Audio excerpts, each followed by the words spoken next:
Welcome to my podcast, Shaping Your Journey. My guest in this episode is Dave Jewell, drummer and longtime major force at Yamaha Corporation, as well as being a tireless advocate of music education. Here is Dave Jewell. Hello, Dave. This is a real joy for me to finally get you to do this podcast with me on Shaping Your Journey. I know you've been away on a different type of journey on your bike.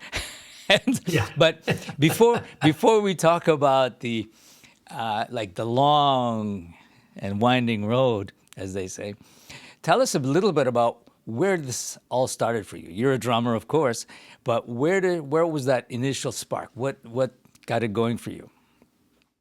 Well, I mean, I grew up in Green Bay, Wisconsin. Okay, so Midwest. My brother tried snare drum. There was actually a Gretsch snare drum in our closet, and they had band at our elementary school. And man, I wanted to play drums. And I remember the band director, Mrs. Mandy. So I go, Mrs. Mandy, can I please play drums in the band? I want to play drums in the band. She goes, no, David, you can't. You have to play another instrument. You can't play just drums, because a lot of people wanted to play drums at that time, right? Everybody wanted to be a drummer. I go, please, Mrs. Mandy, please, can I please play drums? No, David, you have to play another instrument. I said, I have a snare drum, please. The third time asking, she finally gave in and said, okay, David, you can play drums in the band. And that was, Aldo, really, you look back at that, for me, that was, again, you have some Y's in the road. That was one of them right there, for her to say, okay, you can play. And I was 9 years old. Wow. And I'm 68 and I'm still playing. So that journey started there. And, I was in band, and then I went to all boys Catholic high school because my mother taught all girls. And I ended up getting in senior band my freshman year, and played in the pit, for the whole time. I was playing in bars in Green Bay when I was 15. The first band was called Shoes for the Kids, because the organ player and piano player were playing to buy shoes for their kids. And I was 15 playing in a bar, in bars. So nice. And did you have formal education? I mean, this is high school, right? At this point? Yeah, so I went to the university. After that, I went to the University of Wisconsin, Madison. And I did not go in as a music major. They didn't have a music minor. I went in and I got into the business school. So it took me 4.5 years. I got a marketing and a management degree from the business school at UW in Madison. But I was in all the performance groups. I was in jazz ensemble, black music ensemble, which was run by Richard Davis, very famous bass player. Yes. Richard was one of my jazz instructors. I studied with Jim Latimer. He was the percussion instructor there for many years. Jim is still on this earth, thank God. Yes. I'm going to interrupt you for just a split second. I did not know that you were at Madison, the university, the college there in Wisconsin. So that's where my launch for COSA was, because I went to the Ludwig Percussion Symposiums. Oh, really? Yes, in Madison, Wisconsin. And I discovered... What year was that? 73. And there were a couple. Bob Raithart was there with me. There were a couple of the guys. Dave Houghton, I believe. I mean, a couple of the guys who went on. But that... for me, was my serious launching pad. I always wanted to study, and I thought Gary Burton is there, Tom Davis was there, Joe Morello, Lee Stevens. I like everybody who's anybody was there. All these people, I had all their records, and I was watching and listening to these people, and there I was in class with them. So that was the inspiration. So I know Madison. Yeah, and even before I got there, I studied. I paid for it myself, $5 a lesson with David Charles. I don't know if you know David Charles, percussionist. I took lessons with him in New York. Yeah, he was my first real drum set teacher. Was was David, and then Beautiful. where I went to school, Premontre, I don't know if you know Michael Bettine. Mike Bettine I and I don't. went to school together. He's still a percussionist. I think he lives in Milwaukee, but anyway, so I ended up going to Madison studying, but I was in black music ensemble, jazz ensemble. I was in concert band, and then my third year, they were looking for snare drummers for the marching band. And one of Keith Green, this guy came up to me and said, "Hey, Dave, you got to audition for the marching band." I go, "Okay." Same time as the concert band. So I ended up auditioning. And because of my lessons with David Charles, my double stroke roll, everything, I ended up making the drum line, the snare drum line. So that experience was probably one of the best for me at the university, was being in the marching band. Just the grind, the reward, marching on a field before 90,000 people on a Saturday. And so I played my junior, my senior, and then I had to go one more semester because of my double major. And I got and then I got my degree in marketing and management, but I played one more fall with the marching band. So I played 3 years with it, which was great. And one of the legendary marching band directors there, Michael Lacrone, was the director there. Okay. And he was really big in the marching band field. Fast forward on that. So I said, if I don't pursue my music now, I never will. And I said, I'm going to try to apply for maybe some graduate assistantships or something. And I was taking lessons with Jim Latimer and trying to get a repertoire together. And my chops on marimba and vibraphone were not good. Okay. I was a drum set player. That's what I was. And I didn't have a lot of piano background. But anyway, doing a lot of that. And this is, again, one of those whys in the road, Aldo. Mike Lacrone knew I was looking for something. And he comes down the steps in the Humanities building and in Madison and hands me a fax at the time and here it was, Louisiana Tech was looking for a graduate assistant for the marching band at Louisiana Tech. But a requirement was undergraduate degree in music. I didn't have one in music. I had a business degree, okay? But I was in all the performing things. So I called and I said, "Hey, I've done this. Can I still apply for the assistantship?" And they said, "Yes." And I think it's because of the pull of what Mike, in the marching field. So push came to shove, a bunch of people interviewed. I ended up getting the graduate assistantship at Louisiana Tech. And I went down there because it was a school not the size of Madison. It was about 15,000. Wow. They tailored a program just for me where I did undergraduate theory and history, and in 2 years I got my master's in percussion performance. And my instructor there was Gray Barrier, who, when I left Tech, he left and took the job at University of Northern Colorado and was a percussion instructor there until about 2 years ago. Okay. When he retired. So I studied under Gray there, and I got my master's at that time from Tech in music, and was the graduate assistant for the marching band. So nice. Yeah. And then you did another. I mean, these decision points. I mean, I tell people, whatever decision you make is not a wrong decision. It's the decision you make. So it's always the right one. But it will take you to that place where you make the other decision, where you really get to that other place. So it's always a constant. So I was asked to be, between my junior and my senior year, to go on a USO tour. Okay. To go tour. And I rehearsed with the band. I hadn't signed the contract yet. And the musicians were just not what I was used to. And I said, "No, I'm out," because the musicianship was not very good on a couple of the players. And I backed out. And luckily I did, because I finished the school, and the timing of that graduate assistantship would have never happened, probably because I would have been gone for a year and still working on my degree. So it's like you said, I decided it didn't feel right. And again, everybody, when your gut is 95% of the time, it's pretty spot on, and it didn't feel right. So I continued on at Madison, and then Mike LaCrone gives me the fax, and I go to Tech, and I met my wife there.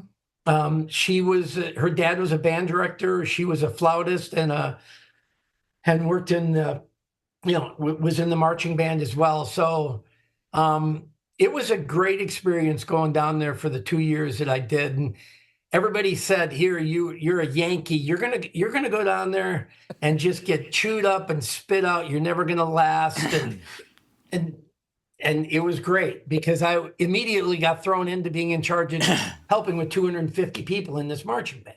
Wow. Wow. Yeah. It's amazing. I don't believe in coincidences, and I tell everybody this. Yeah. And because these things are like, it's a setup for the opportunity to make that decision. Right. All the time. I had Tris Bowden, the drummer for Chicago, right? Chris and Bowden. Yeah. In Bowden. I had him on, and at some point, how did he end up playing with Chicago? Okay, so for him, it was like he was a great player doing a lot of studio work for a lot of people. It just so happened one summer he had nothing. He had come back from Europe, had nothing. It was completely open, and he gets this call to go about. He says, "You want to play in a band? What are you doing this summer?" He says, "Well, it just so happens I have a couple of projects," but it was like waiting. He could have said no, but the band was Chicago. Right. So you make the decision, and those opportunities come up, and it's a split second, like you say.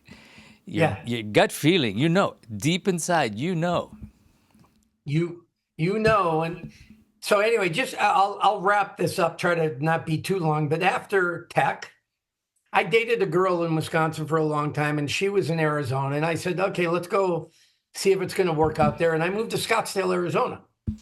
After Tech, actually Gray Barrier, I dropped him off in University of Northern Colorado, and then I came down with the U-Haul and to Arizona. We grew apart after those 2 years. So anyway, it didn't work out with Aaron at the time. So I moved out on my own and said, I gotta find a day gig to eat, and do that. So I took the Yellow Pages at the time in Arizona. Okay. And circled every music store and plotted everyone in Phoenix, Mesa, Chandler, Scottsdale, Arizona. Had a resume together, put a tie on. Okay, musician putting a tie on. Yeah. I went around to all the stores, and I happened to go to Frank Milano Music in Scottsdale, Arizona, where the two guys that worked there, again, coincidence, were at the Chicago NAMM show. And the owner, Frank Milano, was working there with Patty Sawatke, who's a dear friend as well, who was working at the store. And I went in there with my resume and a tie on and said, "Hey, I'm looking for a gig," and blah, blah, blah. And they end up not having a drum person at this store. Frank goes, "Yeah, let me check with the guys when they get back from Chicago, and I'll give you a call." Well, sure enough, he calls me. I go interview with him and Larry and D at the time, D Farr. And I got the gig at Milano Music, where at the time, Frank Milano Music, they were doing about $5,000 annually in drum sales. Okay. When I left, it was, 1.5 to 2 million annually. Wow. Because I was the first DW dealer in the state of Arizona. I got the Yamaha line, which obviously led to my next step. Got all, just expanded. And Creative Drum Shop, remember, I don't know if you remember Jim. Creative I was going to Drum ask Shop. you about Jim. Yeah. Jim Sapanzik was beautiful guy. In my great guy. He was in my backyard. So I come in 3 blocks away. This is Old Town Scottsdale. We were right in the corner of Scottsdale and Camelback in the Red Barn. And Jim was just in Old Town Scottsdale with Creative. He was swinging hard, man. That shop was killing it. Yes. I remember Steve Smith on the front of Modern Drummer with his Creative Drum Shop T-shirt on, and just doing it right. Well, I come in the little schmo, to do drum sales and get this thing going and start getting relationships with all the drummers, and I'm playing. Next thing you know, I'm taking deals and I'm doing a deal here and I'm getting deal here, deal here. And 2 years later, the owner said, Dave, you're not going to believe this, but Creative Drum Shop has closed. They locked Oh, the doors. I think they were filing bankruptcy. They got into some, I don't know all the details. So, but the bottom line is they closed their doors. And again, I know Jim now. I just saw him at a drum swap meet back in Arizona when I went back there. But yeah, it was, I came in, took a bunch of deals. He went down. And then from there, it was thriving. And then I eventually, that store moved because they were redeveloping. I managed the store in North Scottsdale. And then I ended up in the Mesa location and ended up working in the Mesa Milano Music, 40,000 square foot music store. It was wow. originally a J.C. Penney store, the first J.C. Penney in the state of Arizona. And that was in Mesa, Arizona. And that's where I worked for 14 years. And I gigged, Aldo, before kids. I was doing 220 to 230 gigs a year with a 10-piece horn band, the Groove Merchants. That was a band that I played for a long time with in Arizona and working full-time in the music store. Beautiful. So Wow. Well, I was burning the candle at both ends, man. I get it. My schedule I get up at 8:30 or 8. Store opens at 10. My drums are in the car, in the van, work from 10 to 6, drive to the gig, right. set up, change in the van, eat. And all those gigs were 9 to 1. It was a 4-hour gig and it's a 10-piece band. And so I was the first one there, last one to leave, as every drummer is. Course, That's just, yes. comes with the territory. Yes. And I ended up, playing with that band for a long time, but I did that schedule and I was, at the end of it, there were guys that were just making a living off the band and 10 mouths to feed in a band. And I was still supplementing it with the music store. And I wanted to be a little more picky with the gigs and other guys wanted to play more. So it got to a point where I was frazzled. Just Right. Sure. and I said, so I left the band, but because I knew every drummer in town, because I sold them their gear. I Right. knew everybody in town. Yes. My phone started ringing off the hook for subbing because Right. because they knew I could play any style and I could read. So it was like, but then I could be a little picky. If it was a great musical gig, I'd take less bread. If it was a casual, and sometimes I would call them casualties because they were in Yes. Arizona, they were, the corporate gigs and Sure.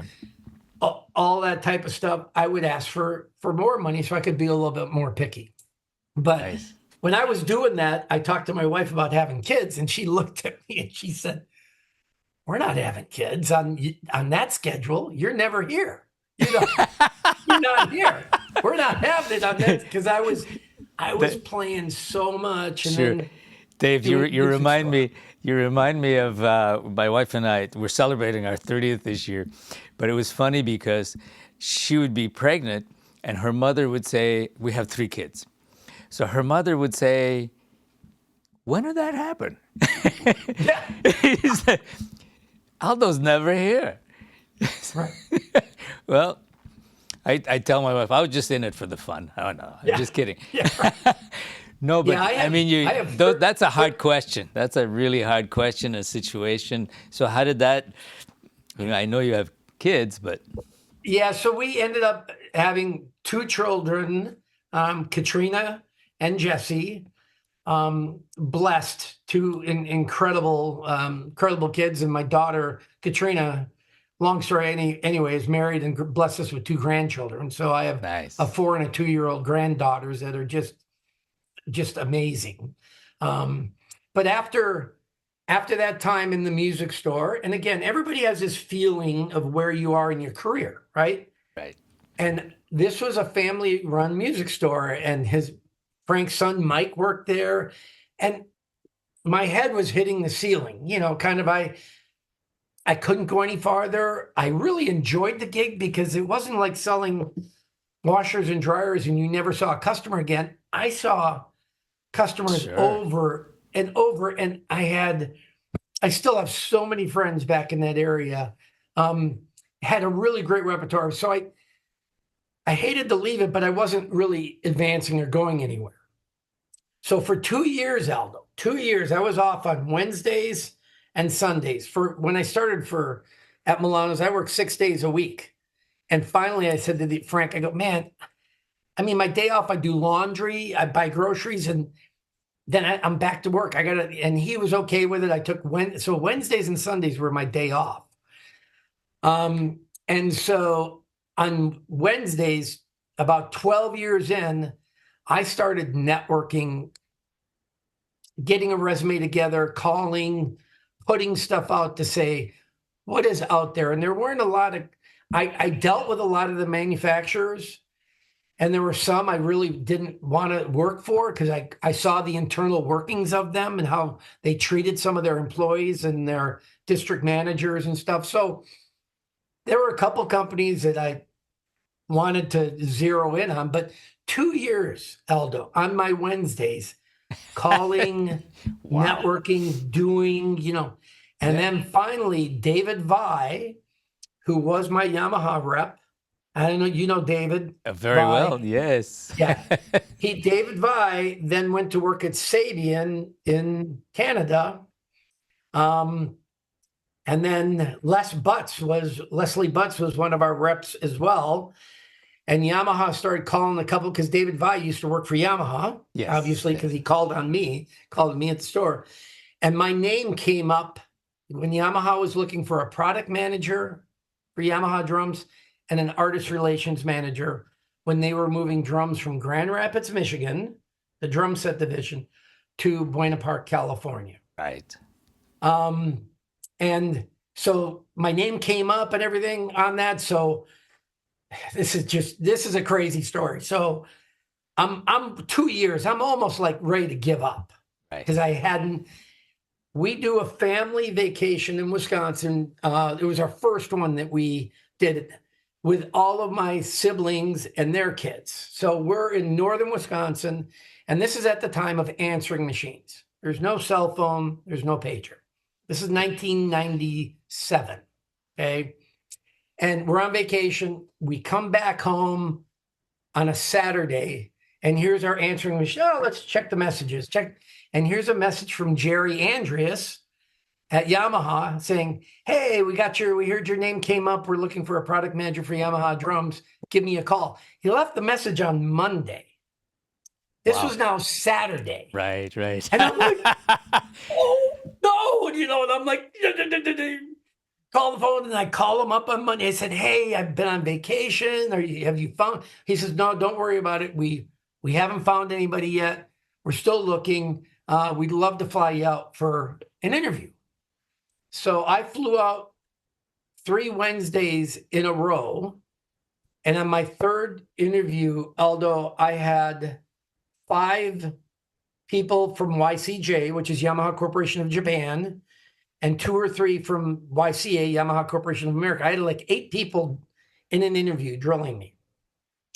That was the third interview. I go into a room, and I later found out that the Hagi, who, Hagi, one of the reasons why they liked me was because my accent, they could understand what I was saying. They said, if somebody from the South, they said they have a much harder time understanding that. Sure.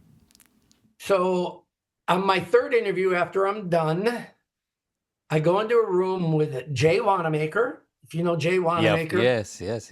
And Rick Young, and Jay and I laugh about this to this day. And they said, we'd like to make you the offer as product manager for Yamaha drums. And he says, I said, yeah, thank you very much. He said, here's the offer. There's no negotiation. Here's the offer. Look, so I said, thank you. I said, obviously I need to talk to my wife. So I will let you know, I'm going to fly home and talk to my wife. And they had a conference phone called the Bat phone. And he pushes it over to me. He pushes it over to me. He goes, Call her. Just give her a call. We won't listen. And he leans back like this, Jay. Good one.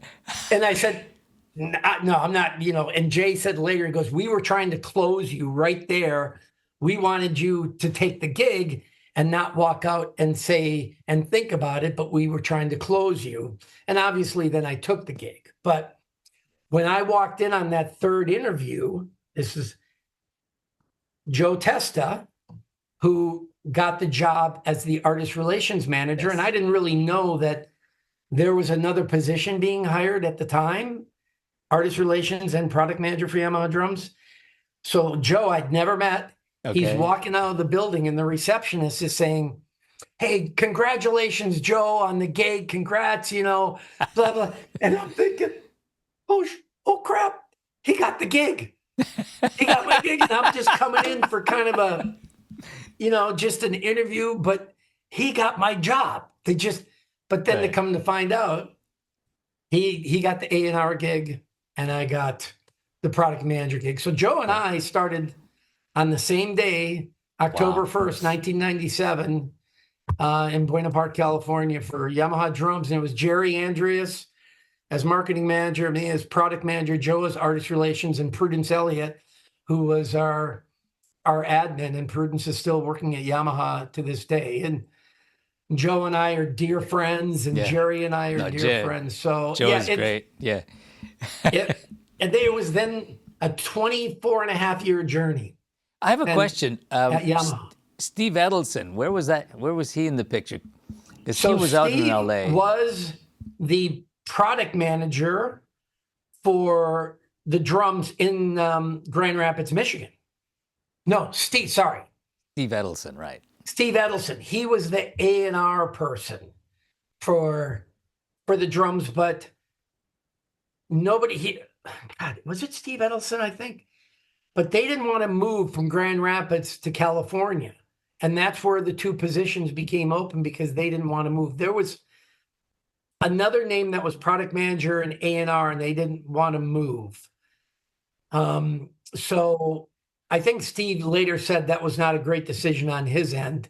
But he did live in LA for a while. Right. Yeah. Yeah. But it was just where the people that were in Grand Rapids, it was Steve, and I'm trying to remember Steve's last name. It wasn't Edelson. There was another Steve. But anyway, they didn't want to move to California. So that's where the opportunity came up for Joe and I to take. Beautiful. Get the gig. And, again, like I said, 24-and-a-half years later, I was there, and I was I became marketing manager then and oversaw Yamaha drums for the whole U.S. market for many years, and then moved into the brand division and became our partnership and alliance and marketing communications, and oversaw Yamaha Cares, did our music advocacy. Yeah. There's all that whole other side that I did after I left the drum department, but I was still involved in drums, and I'm still the board chair for Play Drums Foundation. So my hand is still in it, like you. Although, you can't stop, Dave. You cannot stop. Once you have this bug, once this thing that you've been called upon, and we love it so much, and we have so much energy for it. And also, it takes a special mind to, a visionary mind. So you're one of those people. And also, I have to say this because all those years, COSA in Vermont, all those workshops and everything we would do, I would reach out to the people who, I said, here's what it would look like this year. And you guys, you at Yamaha were always right there.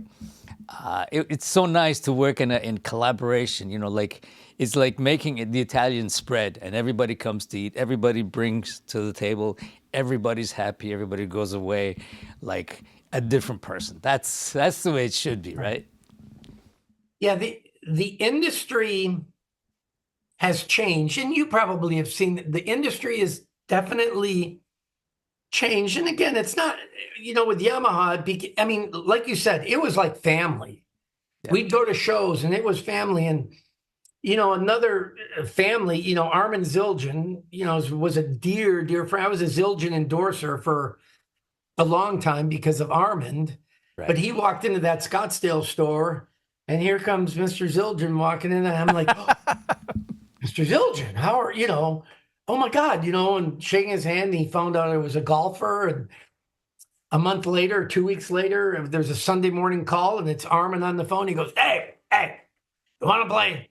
You want to play golf? I go, yeah, Armin, sure. He goes, okay, come on, true. Meet us there at whatever. And your partner's Larry Lincoln. And I'm like, Larry Lincoln, man, that name sounds familiar, And it ends up Larry was the president of NAMM. Right. So I ended up playing, Armin and I became dear, dear friends. I mean, I spent, when they launched the A Customs, my wife and I, Beth and I, spent 3 days at his house in Queechee, Vermont, and ate lobster and drank champagne for 3 days.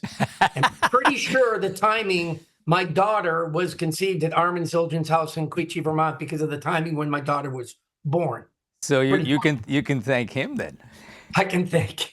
He took me under his wing. He was just, as he would say, he was beautiful. Yeah, all those guys, from that era, the Remos, the Vic Firths.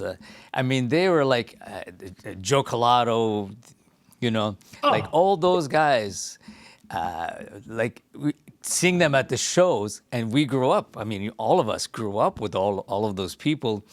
Like they're part of our story, and to have them always around us, it was amazing. Whether it was at the bar, on the floor, or you're doing a concert and they're there watching you play. And I said, "What do you need?" Or you have an idea and you can throw an idea at one of them, and they would listen and they could do something about it. That was amazing. Just Armin again took me under his wing. I probably played 80 rounds of golf at least with him. And when you spend that much time with him, ate dinner at his house, went out to lunch. I mean, and at the end of every year, because he'd spend the winter there and then go back to Queechee, Vermont, where his home was. Beth and I would always have him over to the house, he and Andy, for dinner, or we'd take him out to thank him because and then, one summer he said, yeah, Dave, you can just play, just call me up and get a tee time. And I would go to Troon, the private club, with guys, drummers, and we'd play for free on Armin's tab. And man, the course did not like that very much, but they let us do it one summer. But that's nice.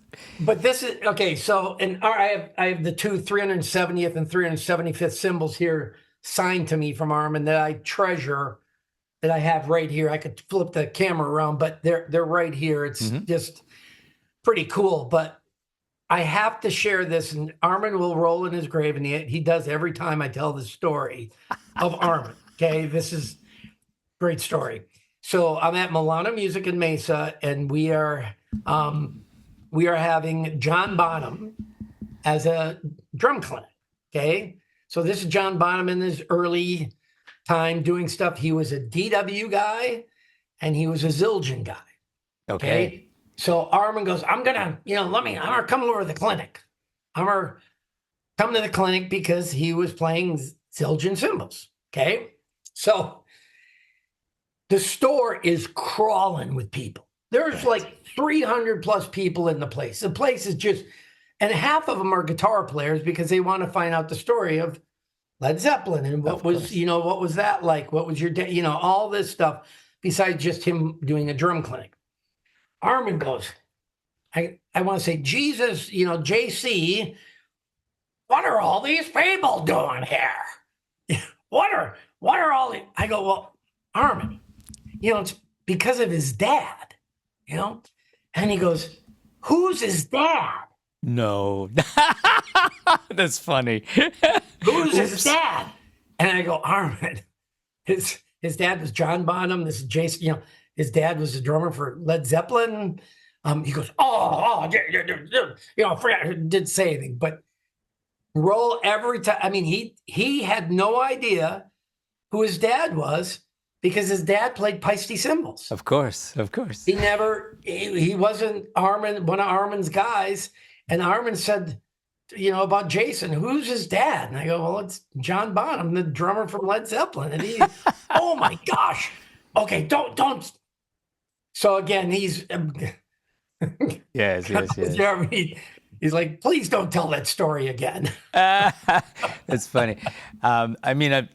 I mean, he spent a lot of time with guys like Buddy Rich and Louis Bellson. I mean, that era. I mean, they were like all tied at the hip. And Anyway, so yeah, it was again a blessing for him to walk in that music store, take me under his wing. I became a Zildjian endorser. Um, and he treated me like royalty. But Armin did like everybody. He treated everybody like royalty. It was when we were on a golf course and there were guys that were like multi-millionaires, he would just say, shut up, just let us.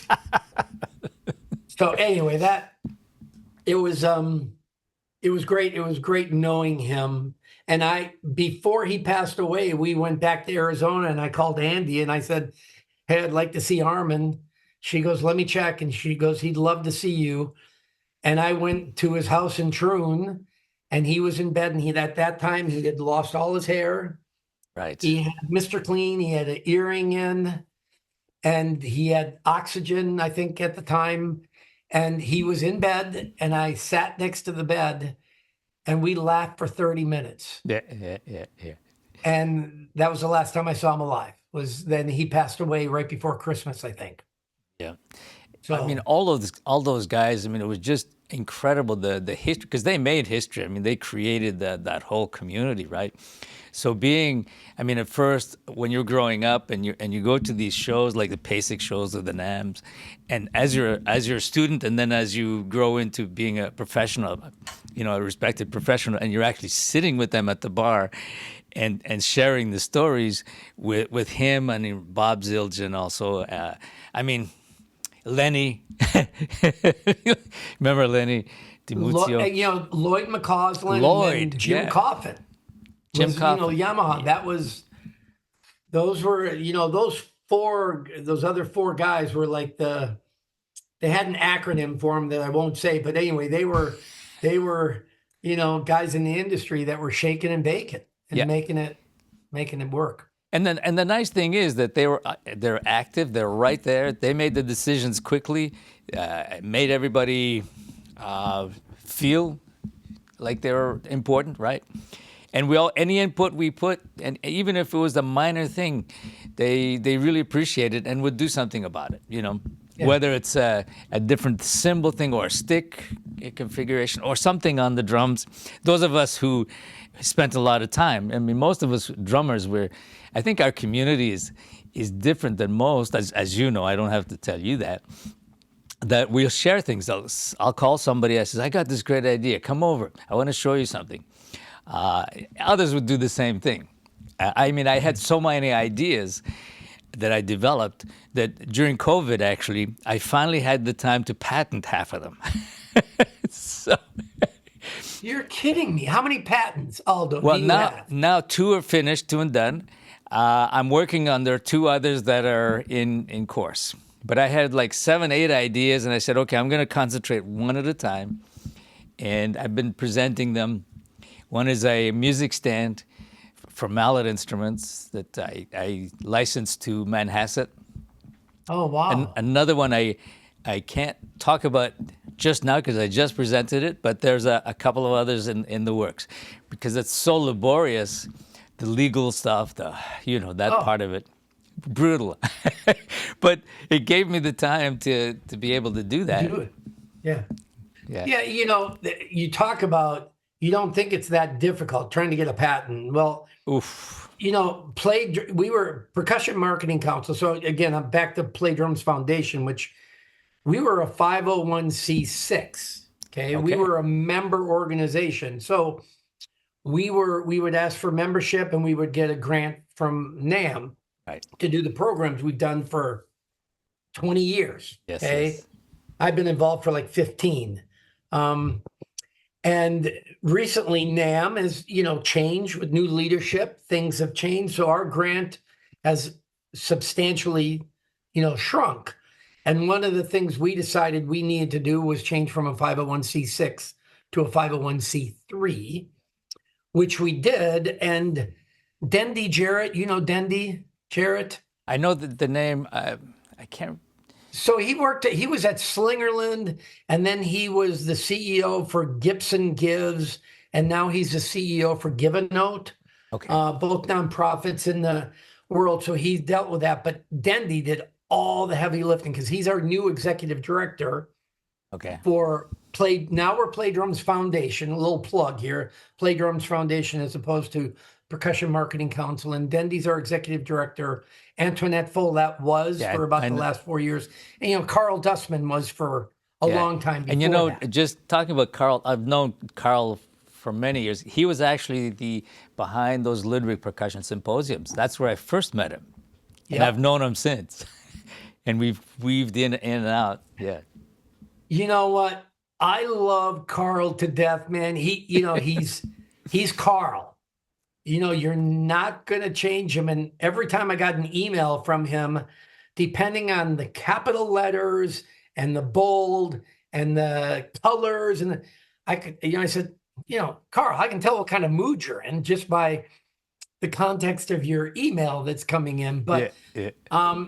yeah, he worked his butt off for Percussion Marketing Council and didn't get paid nearly what he should have for everything that he did. But Antoinette did a fantastic job, Yeah. and now we've She's transitioned to great. the 501c3, and Dendy is kind of at the helm, but he's also the CEO of Give a Note. So it's a balancing act, but to your point, he loves the percussion industry, and he's a drummer, lives in Nashville. He wants to give back to that, and that's why he said, you know what, I'm going to be underwater a couple times here, but I want to do it. To your point, we take on probably too many things, and Dendy does, because I know he's on the board also for one of the drum corps that he was in. But anyway, Yeah. we are passionate Oh, we're about the crazy. industry. Carl was one of those. Yeah. Dendy is one. I am. And when you have that, and again, you tell people, follow your passion. Don't do something because you want to do a legacy of something. I had somebody say to me once, "Hey, Dave, you have that thing you do with Children's Hospital, and that's a whole that I've been doing for 15 years, and that's kind of your legacy and what you're doing." And he goes, "I need a legacy. And I'm like, I never went into anything saying I want a legacy for something. I'm doing it because I think it's the right thing to do. I don't care what happens after that, but Absolutely. if it's the right thing to do, Yeah. I'm all in and do Absolutely. it. And if you look at it that way, to me, then you're good. You're good. If you're passionate about something and you believe it's the right thing, then that's what you do. You And it go. becomes who you are. I mean, COSA is a 501c3, by the way, based in Vermont. And then we have another foundation, the COSA Foundation in Canada, which is a whole different thing. But I mean, we went on that premise. We said, we have to do everything we can, because we get it, to change the world one person at a time, because we see it. So Yeah. the rest doesn't really matter. How much it costs, how much time it takes, energy, doesn't matter. This is who we are. Never stops. We honored Dom Famularo before he passed away. Yes. Gave him a Lifetime Achievement Award for Percussion Marketing Council at the time. And man, his speech, and you've heard Dom, just amazing. Well, he was And, he was with us. He was saying there's three types of people. You've heard this, right? Well, he was on our faculty for 20 years. Oh, well then, people that make waves, people that may jump on the wave if it's a good wave, and people that sit on the beach and watch the wave. Yeah. But yeah, same thing. He was one of those people that did it for the right reasons. He was all in on giving back, and the pleasures and the joy of making music gives an individual. Oh, because we know what happens to the brain, to the mind, to people live better. They make other people feel better. They make things work, and it's never a selfish thing. And I did a presentation to the Canadian Senate at one point, and I said, one thing about the arts and culture community and the industry is any money invested in it never ends up in Switzerland. This is money and energy that produces, $1 in, $6 out. And I gave them statistics, and I went on, and a lot of people never really thought of it that way. I said, this is highly productive, not just feeling good, but we know what happens on the inside. The Right. sense of responsibility, the sense of making things just better. The word better.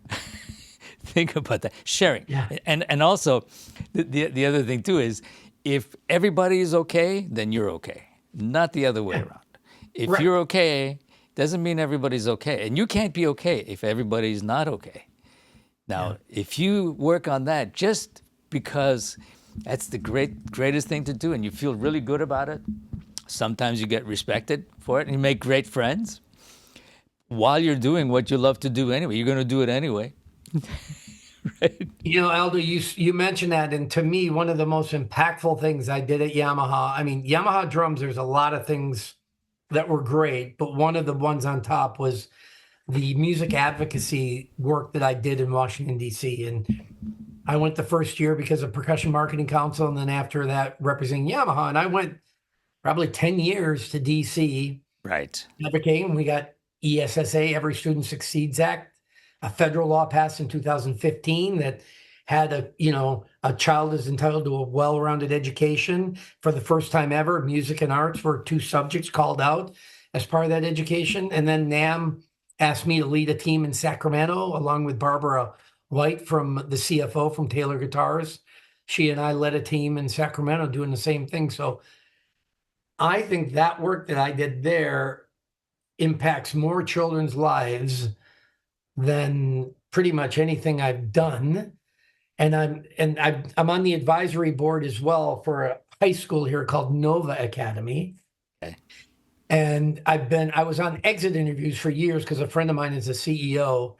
And when seniors graduate, they want to be interviewed by business people just to get an idea of going out to the workforce, what it's like. And it's 99% Hispanic school in Santa Ana, California, Title I school. A lot of kids have tough, upbringings, but they're really, a lot of them first time going to college on this.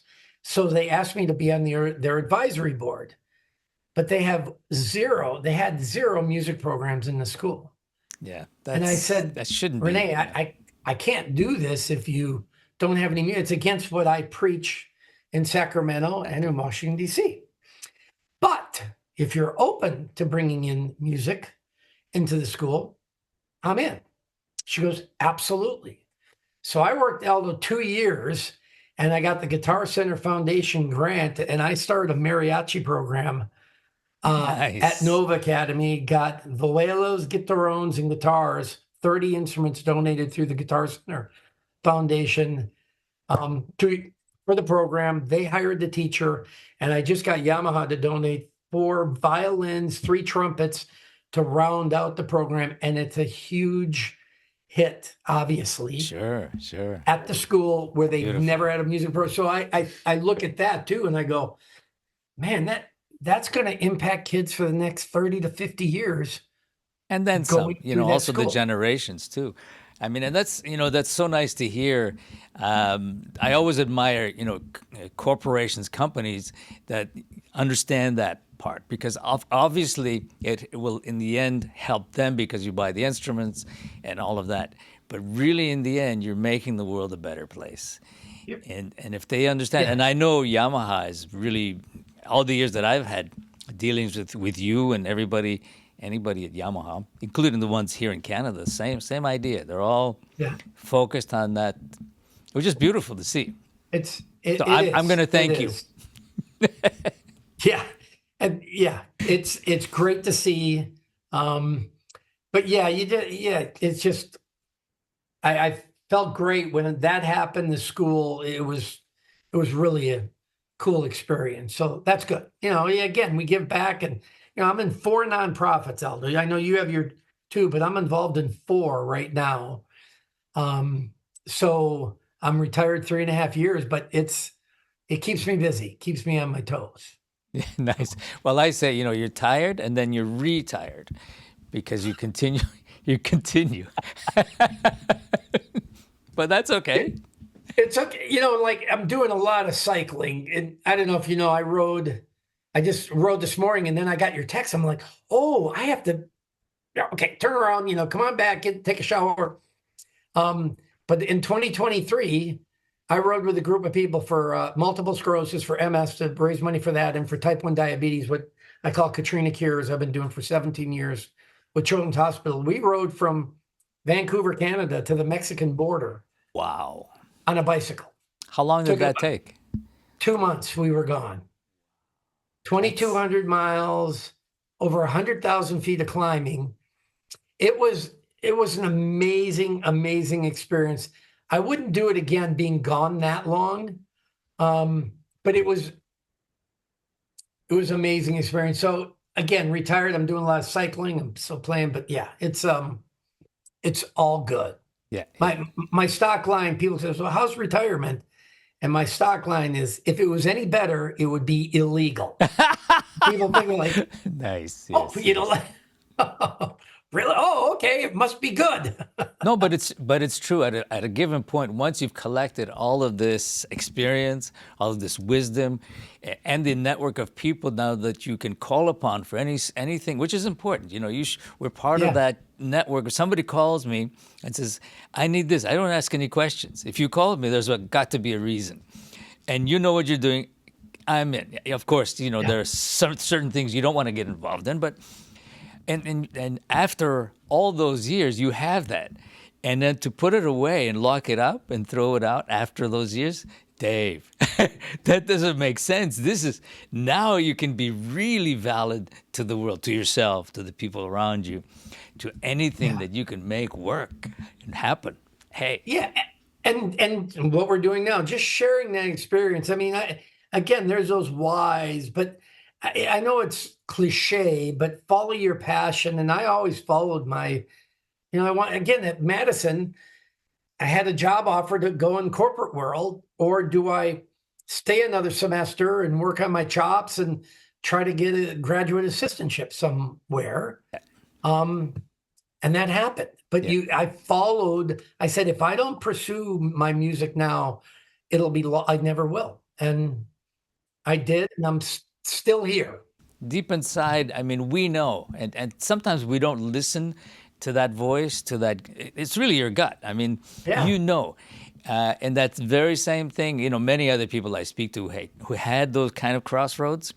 I mean, I had one like that too. At one point, I didn't think you could make a career in music, but I really wanted to, because I was a rock drummer playing in bands. I grew up in Ottawa.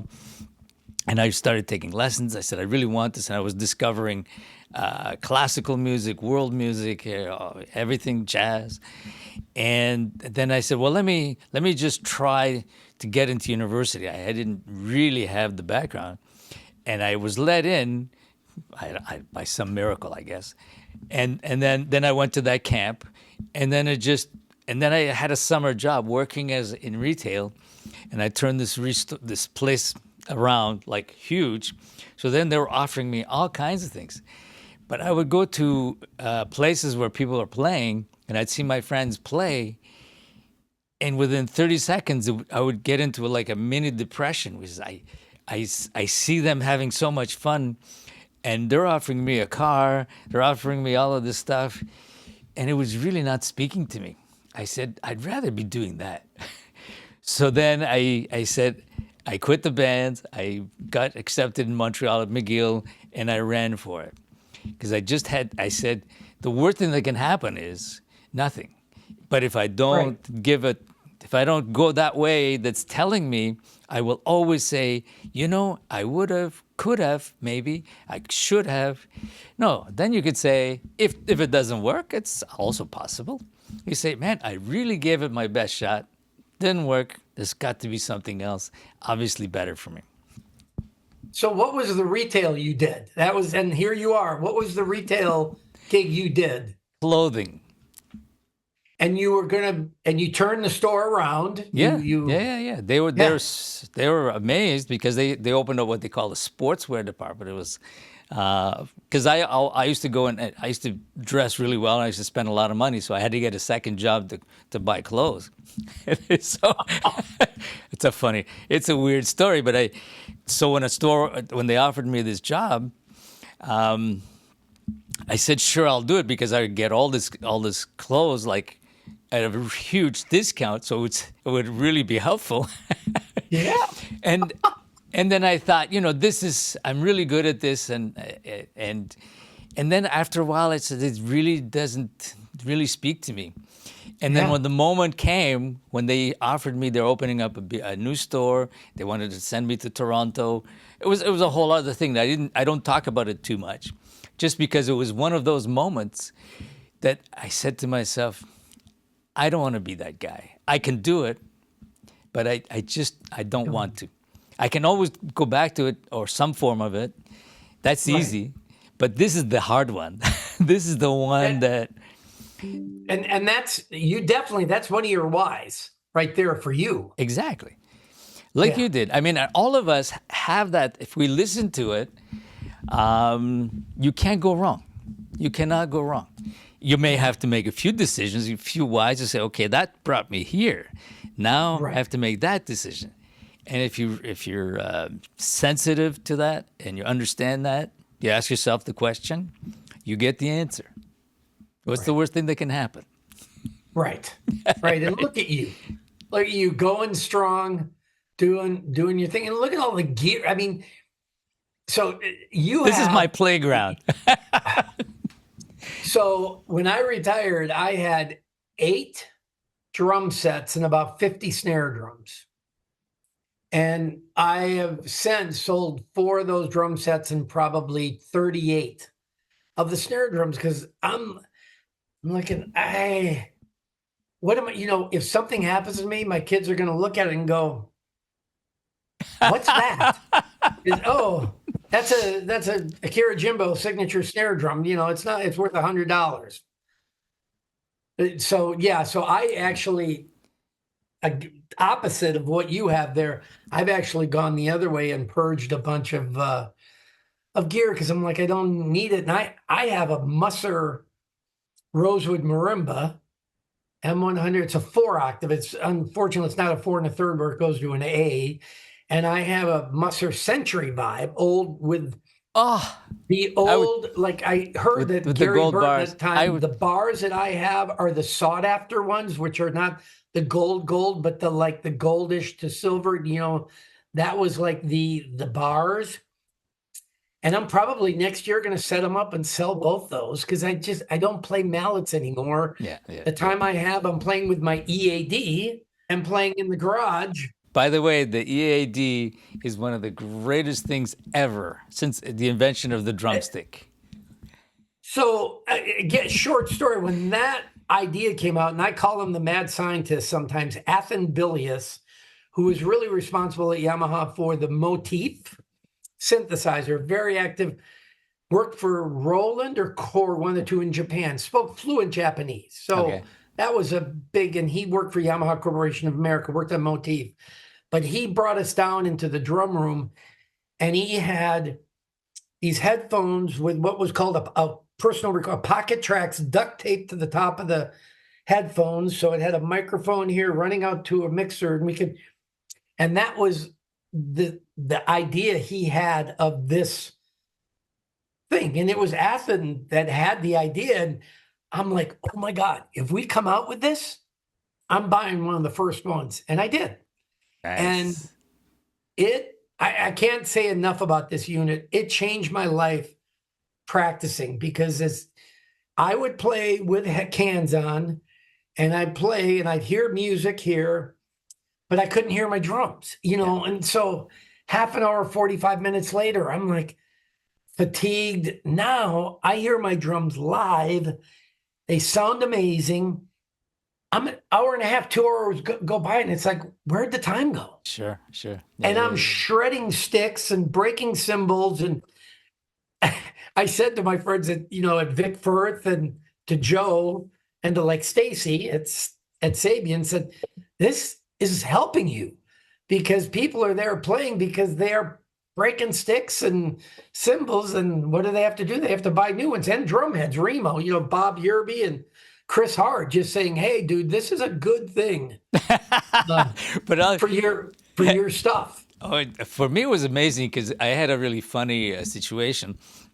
I play this hybrid stuff, so it's got like drum set, djembe, electronics, all the world percussion. It's like I couldn't make up my mind, so I have it all in one place. A mallet on the bass drum, the whole bit, and and I had all these microphones, a huge setup. It would take me almost as long to set up my kit as Terry Bozzio, practically. Right. And so I had my tech would help me out. But once I was in Paris doing a presentation, I'm playing and I'm doing loops and I'm doing, all these things and all these microphones. And somebody pulled out by accident. I mean, this thing stopped and I heard it. So I just kept going, completely acoustic, somebody ran up and put some other mics, but somebody had tripped on one of those power bars that had all these mics and that whole thing plugged in. And then I said, when I came back, I said, that's it. I have to find a different way to do this. So when I discovered, I don't know if I mentioned it to you, I discovered, somebody mentioned the AED. EAD, sorry, the Yamaha Electronic EAD. Acoustic Device is what that stands for. EAD 10. So I went to NAM and I said to some of the guys I knew at Yamaha, I said, can somebody give me 15 minutes with this thing, private? They did. So they set me up, and my mind is melting when I'm seeing this. This is exactly what I need. Also, not just because of what you were doing, but also it picks up everything around. So I didn't need any of those microphones anymore. Right. To me, that's like a godsend because now I use them. I use it for when I do live things. I have it with me at all times. I put it on the set. You just put it on the bass drum. Bass drum, yeah. And I tell the sound man, wherever I am, I said, just take my feed. You can have all the mics you want, but take my feed from the brain and I'll control myself also. Amazing. Well, I know there's a new one coming out. No. I heard rumblings. I think it's an EAD 50 or something, and I think they're going to show it at NAMM. I don't know a lot about it, what's going on, but I think there is a new version coming out. I just kind of blew the cover on Yamaha drums on that one, but hey. Oops. Hey, but I did hear there is a new one coming out. There was a prototype of something Beautiful. happening. Beautiful. That's nice to hear because I mean, to me, even if they kept that one, this is amazing. I have them on all my drums, and I was going to buy another one, and when I went to Europe and I called you on that, I said, I need to leave one there, so I want to change it into the to 220. Just because I have a studio over there now, complete with all my instruments, and I don't want to bring things back and forth. So, I mean, to me, that's an incredible invention. It's so self-sufficient, plus all the other stuff that it does. Yeah. Anyway, this is sounding like a commercial. Real quick, your studio, where are you now? You're in Vermont or Canada? No, Montreal. You're in Montreal. Okay. Yes. So this is the Koza Academy. It's around 2 floors. It's a big school. And during COVID, that downstairs, this is 1,000 square feet, a little more actually, where we would do our ensembles and, that kind of thing. And because of we had to shut down everything for a few years, I started the podcast. I started doing my online teaching and everything from here. So it became like my playpen. Well, I saw you at Rick Drummond, I think recently as well. And he's got a fascinating story of stuff that he's done. Just amazing. Yeah. Well, all you guys, I'm always impressed with all the guys that I've come across and have been fortunate to have interaction with, either small or big, like how much stuff happens, and people get done just because they're interested. And you can always call on the busiest guys, and they get always the stuff done, things that need to be responded to, or you needed just some feedback. What do you think of this?